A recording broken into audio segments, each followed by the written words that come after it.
చేస్తున్నటువంటి మిస్టేక్స్ అనేటటువంటివని కాదు, కానీ నేను అనుకునేది అది మిస్టేక్స్ అని అనుకోను. అవగాహన రాహిత్యం, అవగాహన లోపం అనేది నా అభిప్రాయం. ఎందుకంటే ప్రతి విద్యార్థి కూడా సక్సెస్ కావాలనే ఉద్దేశంతోనే వస్తాడు.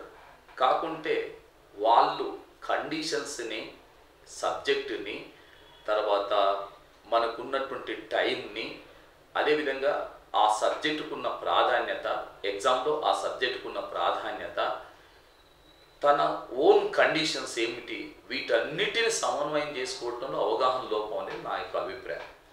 ఎందుకంటున్నానంటే ఇక్కడ ఒక విద్యార్థి యొక్క అవగాహన రాహిత్యం లేకపోతే అవగాహన లోపం అనే అంశంలోకి ప్రత్యక్షంగా ఎందుకు వెళ్తున్నామంటే, ఒక మేరకు చదివితే నేను సక్సెస్ అవుతాను, కొన్ని అంశాలు చదివితే సక్సెస్ అవుతున్నాను, అయ్యే అవకాశం ఉంది అని చెప్పి ఒక విద్యార్థి భావిస్తాడు.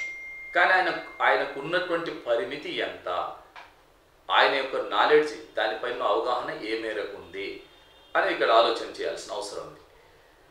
విద్యార్థికి సమగ్రత్వంతోని విద్యార్థి ఆలోచిస్తున్నాడని చెప్పి నేను అనుకోను. కారణం ఏంటంటే ఇప్పుడున్న విద్యార్థులందరూ కూడా ఎక్కువ శాతం మంది నోటిఫికేషన్ వచ్చిన తర్వాత లేక అప్లై చేసిన తర్వాత ఆ తర్వాత మాత్రమే తమ యొక్క ప్రిపరేషన్ ప్రారంభించేటటువంటి వాళ్ళు ఉన్నారు. వీళ్ళందరూ ఎవరితోని పోటీ పడాలి అంటే గత 7-8 సంవత్సరాలుగా కష్టపడి దీనికోసం అంకిత భావంతో పనిచేస్తూ సక్సెస్ రాక, నోటిఫికేషన్లు లేక, సబ్జెక్టు పైన అవగాహన ఉన్నప్పటికీ నిరూపించుకోవడానికి అవకాశం లేకుండా పోయినటువంటి విద్యార్థులతోని పోటీ పడాలి. ఇతను చదివేటటువంటి 2 months 3 monthsలో సబ్జెక్టుకు సంబంధించినటువంటి అంశాలను అర్థం చేసుకోవటానికి తన టైం పడుతుంది. అందువలన కేవలం బిట్స్, పై చదువులతోని ఏ విద్యార్థి కూడా సక్సెస్ సాధించలేడు.